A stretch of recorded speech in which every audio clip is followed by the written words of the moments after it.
Hello friends, welcome to my channel. और आज के इस वीडियो में करने वाले हैं सीडीपी के 30 क्वेश्चन, मोस्ट इम्पॉर्टेंट क्वेश्चंस जो कि हर बार एग्ज़ाम में आता ही आता है। तो उसके ऊपर आज हम लोग कुछ 30 क्वेश्चंस करने वाले हैं। तो आप लोग अपना कॉपी और पेन लेकर के सामने बैठ जाएं और चेक करेंगे आप कितने क्वेश्चंस इसमें से सही बना पाते हैं। और टॉपिक टू टॉपिक बात करने वाला हूँ, तो आज इसी के ऊपर बात करने वाले हैं। तो आइए क्वेश्चंस को स्टार्ट करते हैं। सबसे पहला क्वेश्चन यहाँ पे है, which one of the following. पहले इसको बड़ा कर लेता हूँ थोड़ा सा। तो जैसा कि आप देख सकते हैं कि पहला क्वेश्चन है, which one of the following statement is correct with respect to development of children. यहाँ पे कौन सा कथन सही है बच्चों के बारे में। The development, the domains of development are distinct and unrelated from one another. Different theories of child development agree to some ideas. Development of children is influenced by their social context, or development is a smooth and continuous process for all children. तो इसका कौन सा जवाब सही होगा आप। तो इसका जो आंसर होगा वो होगा, development of children is influenced by their social context. क्योंकि 14 नंबर क्वेश्चन भी कुछ हद तक सही था, लेकिन इसमें जो इस्तेमाल किया है स्मूथ, ये स्मूथ गलत कर देता है इस क्वेश्चन को, इस आंसर को गलत बना देता है, क्योंकि ये स्मूथ नहीं होता, हर बार डिफरेंट होता है।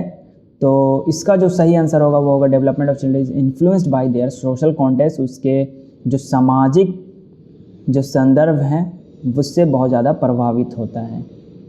दूसरा है, which one of the following is an example of fine motor skill. Fine motor skill के बारे में जानते होंगे। तो फाइन मोटर स्किल मतलब कोई एक अंग का इस्तेमाल, जैसे अगर हाथ है तो हाथ का सिर्फ इस्तेमाल से आप किसी काम को करते हैं तो उसे फाइन मोटर स्किल बोला जाता है। तो ऐसा कौन सा है, रनिंग विथ फ्रेंड्स, फ्रेंड के साथ अगर आप दौड़ रहे हैं, इसमें पैर, हाथ, दिमाग, शरीर सबका इस्तेमाल होता है। पुटिंग बीड्स इन ए थ्रेड, अगर आप पुटिंग आप धागा अगर लगाते हैं तो उसमें सिर्फ आप एक हाथ का इस्तेमाल करते हैं, तो यही फाइन मोटर स्किल्स में आएगा। और भी पढ़ लेते हैं, क्लाइंबिंग स्टेप्स इन बिल्डिंग, अगर आप बिल्डिंग पर चढ़ाई कर रहे हैं तो इसमें सारे शरीर का, होपिंग लाइक अ रॉबिट, इसमें अगर आप कूद रहे हैं तो पूरे पैर, हाथ सबका इस्तेमाल आता है। तो इसका आंसर जो होगा वो होगा सेकेंड नंबर। तीसरा है, which of the following traits are determined solely by heredity. इसमें कौन सा ट्रेड है जो हियरडिटी से आपको मिलता है। Colour of eyes, intelligence, moral development, social skills. तो यहाँ पे चूज़ करना है। तो कलर ऑफ आइज तो आपके हेयरडिटी से आ सकता है। इंटेलिजेंस, बुद्धिमत्ता, ये आपके इंटेलिजेंस से रिलेटेड कोई भी चीज़ हेयरडिटी नहीं होती, बल्कि वो आप जब आते हैं दुनिया में, जब आप पैदा होते हैं उसके बाद ही आप सोशल अपने इन्वायरमेंट से आप अपना सीखते हैं। तो इंटेलिजेंस नहीं आता, मोरल डेवलपमेंट भी नहीं आता, ये आप यहाँ के सीखते हैं। सोशल स्किल्स भी बाहर आके सीखते हैं। तो ये आपका आंसर जो होगा वो होगा कलर ऑफ आइज़। इसका मतलब 1, सिर्फ ओनली 1। फिर है, school teach new behaviours and rules to children, except them to act accordingly. The student is acting as an agency of socialisation. School जो है वो कौन सा सोशलाइजेशन का कौन सा रूप कार्य कर रहा है। यहाँ पे प्राइमरी है, कंस्ट्रक्टिव है, सेकेंडरी है, एनालिटिक है। तो आप जान लीजिए कि स्कूल जो होता है वो सेकेंडरी सोशलाइजेशन की तरह काम करता है, और प्राइमरी जो होता है वो आपके फैमिली वाले आपके एज ए प्राइमरी सोशलाइजेशन के तौर पे काम करते हैं, और स्कूल जो होता है वो आपका सेकेंडरी सोशलाइजेशन होता है। तो इसका जो आंसर होगा वो सेकेंडरी होगा, क्योंकि school is acting as an agency of secondary socialisation. तो इसी तरह के आंसर्स हैं कुछ। फिर अगला है, according to Lawrence Kohlberg. Lawrence Kohlberg के बारे में अगर आपने नहीं पढ़ा है, हाँ दोस्तों, अगर आपने कॉपी पेन लिया तो आपको नोट डाउन भी कर लेना कि आपका कौन सा टॉपिक क्लियर नहीं है, क्योंकि उसको आप जाकर के बाद में यूट्यूब में सर्च करके उस टॉपिक को पढ़ भी सकते हैं। तो इससे आपका ज़्यादा क्लियर होगा। मैं यहाँ पे क्वेश्चंस करवा रहा हूँ। तो यहाँ पे मोरल डेवलपमेंट की बात बोली है, good boy good girl orientation. जैसा कि आप जानते होंगे कि लॉरेंस कॉलबर्ग, टोटल 3 स्टेज हैं, टोटल 3 लेवल हैं इसके, और 6 स्टेज हैं। 3 लेवल है, pre conventional, conventional, post conventional. तो ये आएगा आपका कन्वेंशनल के अंदर में, तो ये हो जाएगा कन्वेंशनल लेवल्स में आता है गुड बॉय गुड गर्ल, और हर लेवल में 2-2 स्टेज हैं। Sita's ability to modify her actions of riding a scooter based on her experience of riding a bicycle would be an example of. Sita पहले से साइकिल चलाना जानती थी और वो अब स्कूटर चलाना जान रही है। इसका मतलब उसने क्या किया, एसिमिलेशन किया, इक्विलिब्रियम किया, एकोमोडेशन किया, डिसइक्विलिब्रियम किया। डिसइक्विलिब्रियम तो होगा नहीं, इक्विलिब्रियम भी होगा नहीं, इसमें बचता है एसिमिलेशन और एकोमोडेशन। एसिमिलेशन मतलब कि आपके पास जो पहले से नॉलेज था उसमें नया नॉलेज गेन कर लेना। एकोमोडेशन मतलब उसको दोबारा से मॉडिफाई कर लेना। तो यहाँ पर मॉडिफिकेशन हुआ है, तो इसलिए इसका जो जवाब होगा वो होगा एकोमोडेशन। जब आप साइकिल जो चलाना जानते हैं उसमें आप पेंडल और बैलेंसिंग करना जानते हैं, लेकिन जब बाइक चलाते हैं तो उसमें आप बैलेंस भी करते हैं, बाइक भी चलाते हैं, प्लस उसमें बहुत सारा फंक्शंस भी होता है, तो उसके बारे में आप जानते हैं। तो यहाँ पर जो आपका जो जवाब होगा वो होगा एकोमोडेशन, क्योंकि जो यहाँ पर है नया मॉडिफिकेशन हुआ है, साइकिल से आप स्कूटर पे आए हैं। In dash stage children start using semiotic functions rapidly develop language skills. ये कौन सा स्टेज है जिसमें बच्चे जल्दी से मतलब ज़्यादा जल्दी तौर पे लैंग्वेज स्किल्स को डेवलप करते हैं? तो जैसे आपको पता होगा ये पियाजे के द्वारा दिया हुआ है। 4 स्टेज होते हैं, sensory motor, pre operational, concrete operational, farmer operation. और पियाजे कहते हैं कि जो कंक्रीट ऑपरेशन प्री ऑपरेशनल होता है, प्री ऑपरेशनल स्टेज वो स्टेज है जिसके अंदर बच्चा सबसे ज़्यादा अधिक मतलब रैपिडली फास्ट तौर पर लैंग्वेज स्किल्स डेवलप करता है। और इसी के बारे में नॉम चॉम्स्की कहते हैं कि उसके अंदर एक LED पाया जाता है, लैंग्वेज एक्विजिशन डिवाइस, जो कि उसको लैंग्वेज लर्न करने में उसको मदद करता है। तो इसका जो जवाब होगा वो होगा प्री ऑपरेशनल। प्री ऑपरेशनल आपका 2 से 7 वर्ष, इस दौरान बच्चा ज़्यादा फास्ट तरीके से लैंग्वेज स्किल डेवलप होता है। कॉन्क्रीट ऑपरेशन 7 से 11 है, इसमें फिर धीरे धीरे ख़त्म होना शुरू हो जाता है। फॉर्मल में तो पूरे तरीके से आप इसमें आपको लैंग्वेज एक्विजिशन लैंग्वेज लर्निंग यहाँ पे आप शुरू हो जाता है। तो इसका जो आंसर होगा वो होगा प्री ऑपरेशनल। अगला है in dash a teacher and 2-4 students form a collaboration group and take turns leading dialogues and content of a text passage. 2-4 बच्चे जो है ग्रुप में बैठते हैं और डायलॉग एक दूसरे का कर रहे हैं। तो ये कौन सा टीचिंग है? Scaffolding, reciprocal teaching, discovery learning, programmed instructions. Scaffolding नहीं होगा क्योंकि इसमें कोई भी मदद नहीं मिल रहा है। डिस्कवरी लर्निंग क्योंकि इसमें कोई ईजाद नहीं हो रहा। प्रोग्राम इंस्ट्रक्शंस मतलब कोई एक इंस्ट्रक्शन देने वाला नहीं है।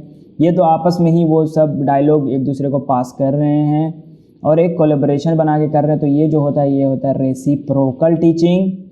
अगला है which of the following technique has been propose by Lev Vygotsky for teaching primary school children. कौन सा इसमें टेक्निक जो है इस्तेमाल करने के लिए बोला है लेव वाइगोस्की ने?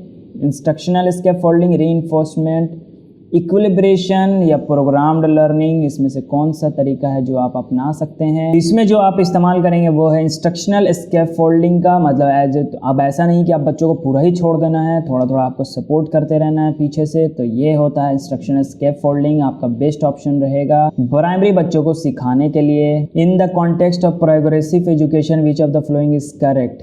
प्रोग्रेसिव एजुकेशन में कौन सा बात इसमें से सही है, कौन सा कथन सही है? तो आइए देखते हैं। Student with low ability should be ignored in the class. जो कम एबिलिटी उसको छोड़ देंगे। There should be no place for democracy in a classroom. कोई भी डेमोक्रेटिक क्लासरूम नहीं होना चाहिए, ऐसा तो नहीं है। डेमोक्रेसी छोड़ देंगे तो फिर बच्चा बोलेगा क्या? Student should be encourage to become problem solver. हाँ, प्रॉब्लम सॉल्वर इंक्रीज करना चाहिए। उसके आगे भी देख लेते हैं और कुछ है। The classroom should be primary text book. Primary text book centric नहीं होना चाहिए। अगर टेक्स्ट बुक को ही सेंट्रिक बना देंगे तो फिर बच्चा सिर्फ रट्टाबाजी करेगा, पढ़ेगा लिखेगा नहीं। तो इसमें जो आंसर होगा वो student should be encourage to become problem solver. 10 का होगा 3rd, ठीक है। 10 का 3रा इसमें जवाब सही होगा। विद्यार्थियों को समस्या समाधान हेतु प्रोत्साहित करना चाहिए।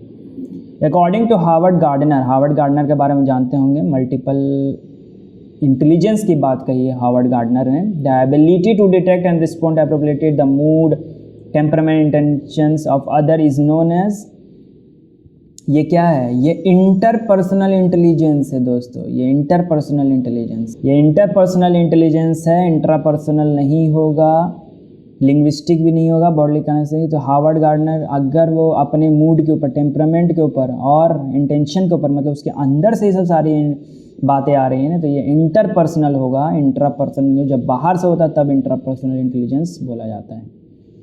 Which of the following is reflected in the statement of father to his son? Don't cry like a girl, you are a boy। ये पूरी तरह से रूढ़िवादिता दिखा रहा है दोस्तों। तो जेंडर आइडेंटिटी नहीं है ये कोई, जेंडर स्टीरियोटाइप। इसका जो जवाब होगा जेंडर स्टीरियोटाइप जवाब होगा। कोई कंस्टेंसी नहीं, कोई इक्वालिटी नहीं शो कर रहा है। रो मत, लड़की नहीं हो, ये रूढ़िवादिता है। Which of the following statement about continuous and comprehensive evolution is not correct? कौन सा इसमें से कथन सही नहीं है? कंटिन्यूअस एंड कंप्रीवेंशन कॉम्प्रिहेंसिव इवोल्यूशन के बारे में पता नहीं क्या पढ़ना है, क्या बोल रहे हैं। It is an easy way for teacher to test learner frequently, ये एक ईजी वे है, कभी नहीं। ईजी वे को तो ऐसे ही नकार दो, ईजी वे तो कभी हो भी नहीं करता है, कंटिन्यूअस कॉम्प्रिहेंसिव इवोल्यूशन। तो यहीं पे गलत हो गया। It is the latest development in the teaching learning, latest development. It create interest among the learners of studies, interest, yes, तो ये इंटरेस्ट क्रिएट करता है, नॉट पूछा है ना, तो ये हो जाएगा सही। लेटेस्ट डेवलपमेंट, हाँ बात सही है, तो ये भी हो जाएगा सही। Conventional paper paint do not access all attribute abilities, बात सही है। आप कोई खेलने वाला ज़्यादा बच्चा उसमें अच्छा सक्षम है या दूसरे फील्ड में ज़्यादा सक्षम है, तो उसको आप सिर्फ पेन पेपर टेस्ट से आप नहीं ना टेस्ट कर सकते हैं, तो ये भी बात सही हो गया। और ये भी बात सही हो गया, ये भी बात सही हो गया। तो इसका जो गलत हुआ, it is easy way, easy way तो कभी हो भी नहीं करता, और जो पूछा ही गलत है तो यही सही हो जाएगा, क्योंकि सही ही यहाँ पे गलत है। तो ये हो जाएगा पहला जवाब, पहला हो जाएगा आंसर। फिर है a teacher should understand the social culture religion linguistic diversity of the classroom, एक टीचर को समझना चाहिए social culture religious linguistic diversity को, हाँ बात सही है, समझना चाहिए। दूसरा है रीज़न दिया है learner in classroom comprises homogeneous group, homogeneous group होता है, होमोजीनियस मतलब सेम तरह के बच्चे कभी नहीं होते हैं, हेट्रोजीनियस होता है। ये बात गलत हो गया, मतलब ए ट्रू है आर फॉल्स है बाबू, क्योंकि क्लास के अंदर हमेशा जान लीजिए कभी भी होमोजीनियस ग्रुप नहीं बनाया जाता, हेट्रोजीनियस ग्रुप होता है। अलग अलग संस्कृति के, भाषा के, बोली के, मतलब अलग अलग तरह के लोग बैठते हैं, तो होमोजीनियस कभी नहीं हो सकता, तो हेट्रोजीनियस हो। तो एसेशन सही है, A is true but R is false। 14 number हो गया ना, 15 ये लास्ट है आज का दोस्तों। अगर ये पसंद आएगा तभी मैं आगे चलाऊँगा, तो आपको अगर पसंद आएगा तभी आप आगे कहना कि और मैं टेस्ट इसी तरह से बनाता रहूँगा, आपको मज़ा आएगा तो बोलना। लास्ट क्वेश्चन है Priyanka uses VIBGYOR to make student learn the 7 colours in a rainbow. पता होगा भिबगियोर 7 कलर बनाता है rainbow. This strategy for memorisation the sequence of colour, मतलब वो सीक्वेंस पढ़ाना चाहती है कलर का, तो इसका मतलब ये क्या है? मीन्स एंड एनालिसिस है, मेनिमोनिक्स है, डिस्ट्रीब्यूटिव प्रैक्टिस है, गोल ट्रैक्टर स्ट्रैटेजी है।